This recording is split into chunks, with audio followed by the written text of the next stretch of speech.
दोस्तों, आज की कहानी में हम देखेंगे कि एक अनजान वायरस फैलने की वजह से धरती पर मौजूद सभी इंसान मारे जाते हैं, लेकिन कहीं से एक आदमी अभी भी जिंदा बचा है जो पिछले 2 सालों से किसी और जिंदा इंसान को ढूंढने के लिए इधर उधर भटक रहा है। लेकिन फिर एक दिन उसे एक औरत मिलती है जो उसे बताती है कि पृथ्वी पर सिर्फ हम दोनों ही जिंदा बचे हैं और अब हम दोनों को ही मिलकर बच्चे पैदा करने हैं और धरती पर जनसंख्या को आगे बढ़ाना है। तो कहानी शुरू होती है और हमें बताया जाता है कि एक अनजान वायरस की वजह से धरती पर मौजूद सभी इंसान मारे गए, लेकिन एक आदमी अभी भी जिंदा बचा है जिसका नाम फिलिप है। अब बेचारा फिलिप अकेला ही काफी सालों से इधर उधर भटक रहा है ताकि उसे कोई जिंदा इंसान मिल जाए, लेकिन उसे कोई नहीं मिलता, जिससे वह बहुत परेशान हो जाता है और वापस अपने होम टाउन आ जाता है। जिस बीच उसे एक साइन बोर्ड दिखता है तो वह उस पर लिख देता है कि एक इंसान अभी भी जिंदा है। आगे वो अपने घर पहुंचता है और सोचता है कि मैं इस घटिया घर में क्यों रहूं, जबकि मेरे टाउन में बहुत बड़े बड़े रईसों के घर हैं। जिसके बाद वो टाउन के सबसे अमीर आदमी के घर पर रहने के लिए चला जाता है, जिसमें वो बड़े बड़े म्यूजियम से चुराई हुई पेंटिंग्स को टांग देता है जिन सबकी कीमत अरबों डॉलर्स में थी। लेकिन जब फिलिप का इससे भी मन नहीं भरा तो वो वहाँ पर इजिप्ट की मम्मी का ताबूत उठा लाया और एक डायनासोर का सर भी उठा लाया जिसको वो अपनी डाइनिंग टेबल पर सजाता है।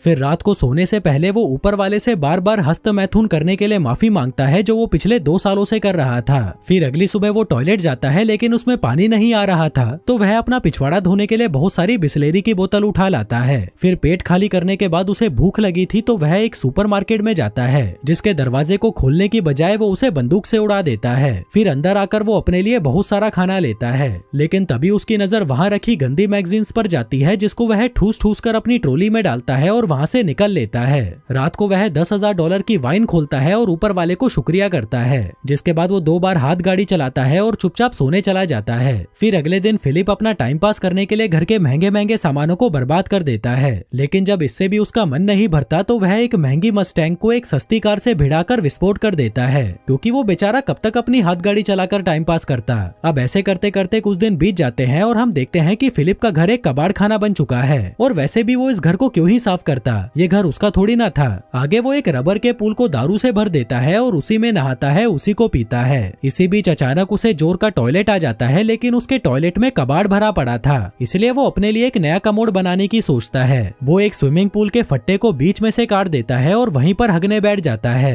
फिर हगने के बाद वो एक बार में जाता है और वहाँ पर रखे हुए खिलौनों से पूछता है कि क्या तुम लोग थोड़ी दारू पीना चाहोगे, लेकिन जब वो खिलौने उसे कोई जवाब नहीं देते तो वह खुद ही पूरी बोतल दारू की पीकर वहाँ पर बेहोश हो जाता है। थोड़ी देर बाद जब उसे होश आता है तो वह एक खिलौने को अपने साथ कार में लेकर एक लड़की के पुतले के पास जाता है और उससे बातें करने लगता है। कहता है कि मैं बहुत दिनों से तुम्हें नोटिस कर रहा हूँ, लेकिन मुझमें इतनी हिम्मत नहीं थी कि मैं तुम्हें अपनी दिल की बात बता सकूं। जो कहकर वो उसे किस करने लगता है कि तभी उस पुतले का हाथ टूट जाता है, जिसे देखकर फिलिप उदास हो जाता है और अगले दिन एक पहाड़ी पर जाकर वहाँ पर RIP फिलिप लिख देता है। जिसके बाद वो अपनी कार में बैठता है और उसे फुल स्पीड से पहाड़ी से क्रैश करवाने के लिए आगे बढ़ता है, लेकिन इससे पहले कि वो अपनी जान देता उसे वहाँ कुछ अजीब सी चीज दिखाई देती है। वो जल्दी से अपनी कार रोकता है और देखता है कि पहाड़ के पीछे से धुआं निकल रहा है, जिसका मतलब था कि कोई इंसान अभी भी जिंदा बचा है, इसलिए वो जल्दी से उस धुएं की तरफ आगे बढ़ता है। फिर उस जगह पर पहुंचकर उसे एक कैंप लगा हुआ दिखाई देता है, जिसके साथ ही वहाँ पर एक लड़की की ब्रा भी टंगी हुई थी, जिसे देखकर वह खुश हो जाता है और उस ब्रा को सूंघने लगता है। जिसके बाद वो वहीं पर बेहोश हो जाता है। थोड़ी देर बाद जब उसे होश आता है तो वह खुद को एक खूबसूरत लड़की की गोद में लेटा हुआ पाता है, जो उसे कहती है कि मुझे तो यकीन ही नहीं हो रहा कि तुमने मुझे ढूंढ लिया, जो कहकर वो उसे किस करने लगती है। पर तभी फिर से उसकी आंख खुलती है और वह देखता है कि एक लड़की उसे CPR दे रही थी और वो दिखने में बिल्कुल भी खूबसूरत नहीं थी, इसलिए वह उससे डरकर दूर हट जाता है। वो उससे पूछता है कि वो खूबसूरत लड़की कहाँ गई, जिस पर वो लड़की, जिसका नाम कैरल होता है, कहती है कि तुम बेहोश हो गए थे और तुमने अपने कच्छे में सुसु भी कर दिया था, इसलिए मैं तुम्हें CPR दे रही थी। फिलिप कहता है कि मैंने सुसु नहीं किया, ये पहले से ही गीला था, जो कहते हुए वो उसकी तरफ बढ़ने लगता है, जिससे घबराकर कैरल अपनी बंदूक निकाल लेती है। कहती है कि पहले तो मेरी ब्रा नीचे रखो और ये बताओ कि क्या तुम एक अच्छे इंसान हो। वो कहता है कि हाँ मैं अच्छा हूँ, तुम मुझ पर भरोसा कर सकती हो। वो पूछती है कि तुमने ही उस साइन बोर्ड पर अपने बारे में लिखा था। फिलिप कहता है कि हाँ वो मैंने ही लिखा था। दरअसल अकेले रह रहकर मैं परेशान हो चुका था और अपनी जान देने ही जा रहा था कि तभी मुझे तुम दिखाई दी। जो सुनकर कैरल को उस पर तरस आ जाता है और वह उससे दोस्ती कर लेती है। आगे वो दोनों साथ में बैठकर कॉफी पीने लगते हैं, जहाँ पर हम फिलिप को देखते हैं जो बिल्कुल भी खुश नहीं था, क्योंकि वो अपने लिए हमेशा से एक खूबसूरत लड़की चाहता था, लेकिन उसे क्या मिला, ये जंग लगा कबाड़। जिसके बाद वो कैरल को अपना घर दिखाने ले जाता है, लेकिन तभी रास्ते में कैरल उसे एक स्टॉप साइन पर रुकने के लिए कहती है। जिसके बाद वो दोनों दाएं बाएं देखकर चेक करते हैं कि कहीं कोई सड़क क्रॉस तो नहीं नहीं कर रहा। आगे घर आकर फिलिप कैरल को अपना टॉयलेट वाला पूल दिखाता है, फिर कचरे वाला पूल दिखाता है और फिर दारू वाला पूल दिखाता है। फिर अंदर आकर कैरल को वहाँ बहुत सारे मैगजीन के ढेर पड़े हुए दिखते हैं, तो वह उससे पूछती है कि ये सब क्या है। फिलिप कहता है कि ये मेरी हाथ गाड़ी चलाने के लिए गंदी मैगजीन्स हैं। जो सुनकर कैरल हंसने लगती है और कहती है कि मैं तुम्हें जज तो नहीं करना चाहती, पर तुम मुझे बहुत बड़े ठरकी लगते हो। जो सुनकर फिलिप को बहुत बुरा लगता है और वो उसे वहीं पर छोड़ आता है जहाँ से वो उसे उठाकर लाया था।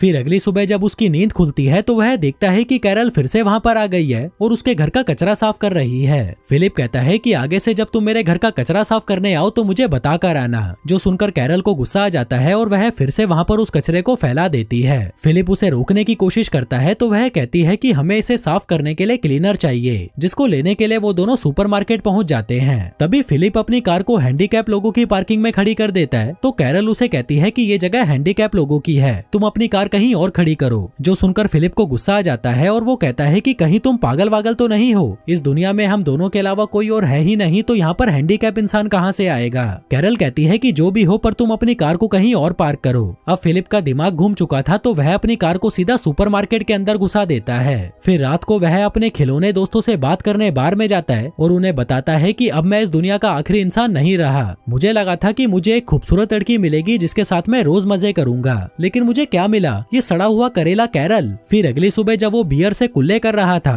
तभी वह देखता है कि कैरल अपना सामान पैक करके वहीं पर रहने आ रही है। जो देखकर वह दौड़ता हुआ उसके पास आता है और कहता है कि तुम्हें पता है ना ये दुनिया कितनी बड़ी है, तो तुम्हें रहने के लिए मेरे घर का बगल वाला घर ही मिला था। कैरल कहती है कि तुम्हें इससे क्या प्रॉब्लम है, क्या तुम्हें डर लग रहा है कि मैं तुम्हें गंदी गंदी हरकतें करते देख लूंगी। तभी फिलिप उसके सामने अपना कच्छा उतार देता है और कहता है कि ले देख ले, अब और क्या ही बचा है देखने के लिए। कैरल कहती है कि देख यार, हम दोनों को किसी मकसद के लिए चुना गया है और वो मकसद है धरती की जनसंख्या को आगे बढ़ाना। फिलिप कहता है कि देखो, मैं तुम्हारी इंसल्ट तो नहीं कर रहा, लेकिन मैं तुम्हारे साथ सुहागरात मनाने में बिल्कुल भी इंटरेस्टेड नहीं हूँ, चाहे तुम इस धरती की आखिरी औरत ही क्यों ना बची हो। जो कहकर वो वहाँ से चला जाता है और अपने टट्टी वाले पुल पर बैठकर हगने लगता है। पर तभी कैरल वहाँ पर आती है और कहती है कि क्या तुम अंदर जाकर नहीं हग सकते। वो कहता है कि नहीं, क्योंकि अंदर पानी नहीं है। कैरल कहती है कि देखो यार, हमें इंसानों की तरह जीना होगा, तभी हम आगे जाकर अपने बच्चों को एक बेहतर जिंदगी दे पाएंगे। वो कहता है कि पागल की बच्ची, तुझे समझ नहीं आता कि मैं तेरे साथ बच्चे पैदा नहीं करना चाहता।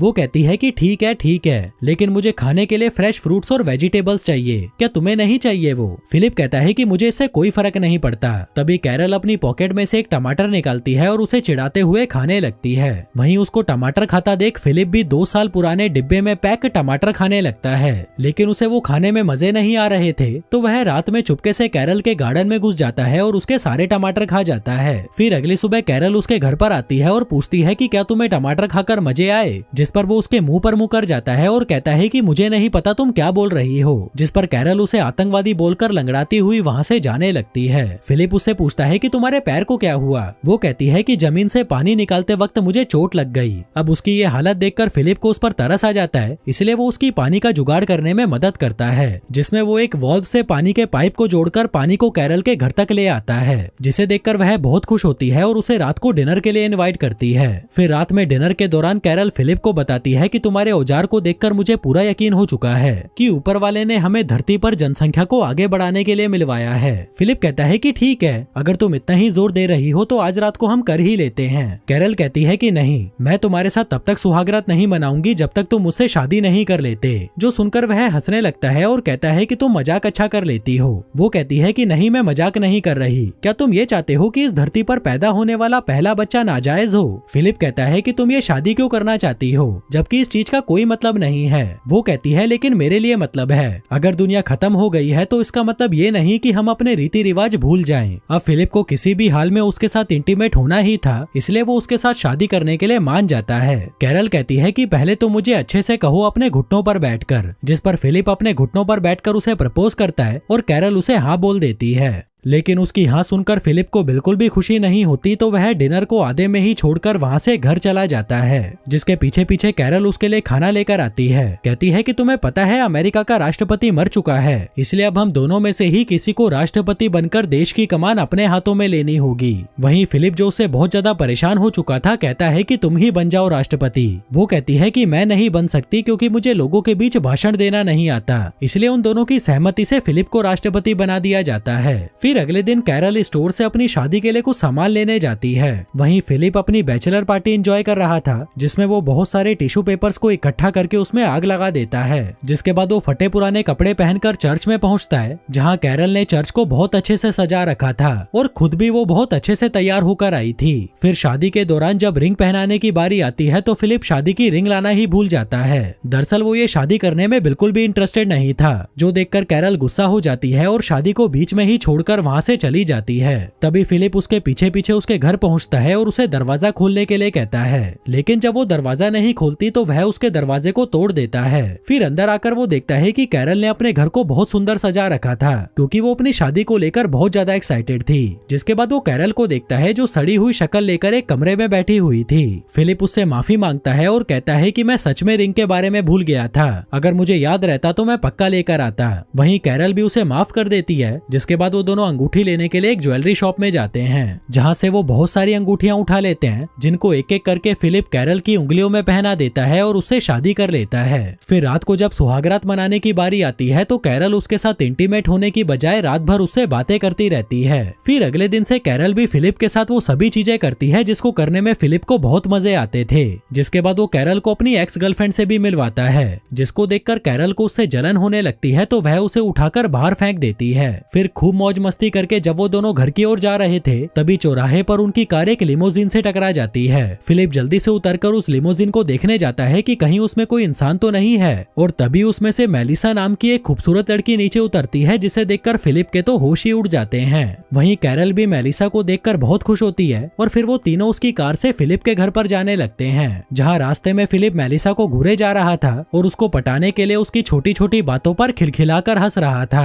मेलिसा बताती है कि मैं वो टाउन के बाहर लगे साइन बोर्ड को पढ़ के यहाँ पर आई थी और पिछले 2 हफ्तों से यहाँ पर कुत्ते की तरह भटक रही थी, लेकिन मुझे यहाँ पर कोई नहीं मिला। जो सुनकर फिलिप सोचने लगता है कि मुझसे कितनी बड़ी गलती हो गई, ये लड़की तो कैरल से पहले यहाँ पर आई थी, अगर ये मुझे पहले मिल जाती तो मैं इससे ही शादी करता। तभी कैरल भी मेलिसा को बता देती है कि हमने भी 1 हफ्ते पहले ही शादी की है। जो सुनकर मेलिसा चौंक जाती है और कहती है कि यार तुम तो बड़े तेज निकले। वहीं ये शादी वाली बात फिलिप को बिल्कुल भी अच्छी नहीं लगती और इससे पहले कि कैरल उन्हें कुछ और बताती वो कार की बीच वाली खिड़की को बंद कर देता है। इसके बाद वो तीनों घर पहुंचते हैं, जहां मेलिसा उसके घर में लगी हुई महंगी महंगी पेंटिंग्स को देखकर हैरान हो जाती है और कहती है कि मैं बहुत थक गई हूँ, मुझे रेस्ट की जरूरत है। फिलिप कहता है कि तुम मेरे घर पर आराम कर लो, हम बहुत सारी बातें करेंगे और साथ में मिलकर खूब मजे करेंगे। पर तभी कैरल कहती है कि अगर मैं होती तो उसके घर में बिल्कुल भी नहीं रुकती, क्योंकि फिलिप इस घर के पूल का इस्तेमाल हगने के लिए करता है। जो सुनकर मेलिसा कहती है कि ठीक है, मैं अपने लिए कोई दूसरा घर ढूंढ लूंगी। फिर जाने से पहले कैरल उसे डिनर के लिए इनवाइट करती है, जिसके लिए वो मान जाती है।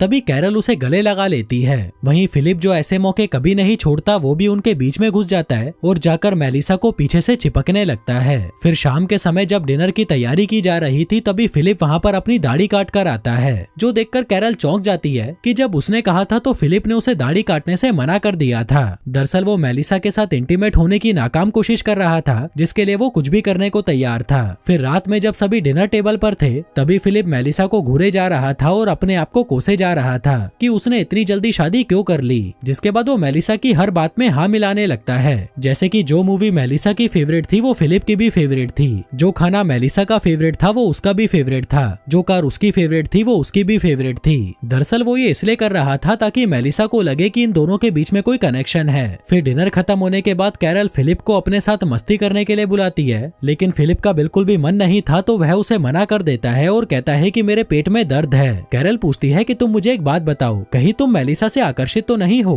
वो कहता है कि नहीं, ऐसा कुछ नहीं है, जो कहकर वो सोने चला जाता है। तभी आधी रात में मेलिसा उससे अपनी बजवाने आती है, जिसे देखकर फिलिप कुत्ते की तरह उसके पीछे जाने लगता है। पर तभी उसे वहाँ कमोड पर बैठी हुई कैरल दिखाई देती है, जिसे देखकर वह बुरी तरह डर जाता है। फिर अगली सुबह मेलिसा फिलिप से मिलने आती है, जहाँ वो देखती है कि फिलिप एक्सरसाइज कर रहा था। दरअसल वो मेलिसा को अपनी बॉडी दिखाकर पटाना चाहता था। मेलिसा उसे बाहर बुलाती है और पूछती है कि ये सब क्या है। फिलिप कहता है कि ये मेरी तरफ से तुम्हारे लिए एक तोहफा है, क्योंकि मैंने तुम्हारी लिमोजिन जो तोड़ दी थी। वो कहती है कि तुम्हें ये सब करने की कोई जरूरत नहीं है। इसी बीच कैरल फिलिप को आवाज लगाकर अपने पास बुलाती है और पूछती है कि क्या तुमने मेलिसा को एक नई कार गिफ्ट की है? वो कहता है कि हाँ, क्योंकि मैंने उसकी लिमोजिन तोड़ जो दी थी। वो कहती है कि तुम्हारे पास ये सब करने का टाइम है, जबकि मैं तुम्हें 100 बार बोल चुकी हूँ कि मेरा दरवाजा ठीक कर दो, पर तुम्हारे पास इसके लिए टाइम नहीं है। अब मुझे नहीं पता तुम इसे कैसे भी ठीक करो। आगे कैरल मेलिसा को अपनी शादी की फोटोज दिखाती है जो उसने खुद ड्रॉ की थी। मेलिसा पूछती है कि अगर तुम दोनों की शादी हो चुकी है तो तुम दोनों साथ में क्यों नहीं रहते। वो कहती है कि नहीं, मैं उसके साथ नहीं रह सकती, वो बहुत गंदा है। मैंने उसके साथ शादी सिर्फ धरती पर जनसंख्या को बढ़ाने के लिए की है। वहीं जब फिलिप दरवाजा ठीक कर रहा था तभी मेलिसा उसके पास आती है। वो कहती है कि मेरे पास एक जनरेटर है जिससे हम बियर को ठंडी करके पी सकते हैं, इसलिए तुम शाम को कैरल को लेकर मेरे घर पर आ जाना। लेकिन फिलिप अकेले ही उसके घर बियर पीने पहुंच जाता है और उसे कहता है कि कैरल की तबीयत खराब है इसलिए वो नहीं आ सकती, जबकि इसने कैरल को बताया ही नहीं था कि मेलिसा ने इनको बियर पीने के लिए इनवाइट किया है। फिर बातों के दौरान मेलिसा उसे बताती है कि मैं पिछले 2 सालों से किसी मर्द की तलाश में भटक रही हूँ, क्योंकि मुझे भी मजे करे काफी साल बीत चुके हैं। मेरी भी कुछ जरूरतें हैं जिन्हें मैं पूरा करना चाहती हूँ। फिलिप कहता है कि हाँ, मैं समझ सकता हूँ, ये सब नेचुरल है। मेलिसा कहती है कि मैं तुम दोनों के लिए बहुत खुश हूँ कि तुम दोनों साथ में हो। भले ही तुम दोनों में अनबन चलती रहती है पर तुम दोनों साथ में तो हो, जिसकी मैं बहुत इज्जत करती हूँ। वहीं फिलिप उसे ये बताने के लिए तड़पा जा रहा था कि मैं कैरल से बिल्कुल भी खुश नहीं हूँ। मैं तो तुम्हारे जैसी किसी लड़की के साथ मजे करना चाहता था, पर मुझे क्या मिला, ये सड़ा हुआ कचरा।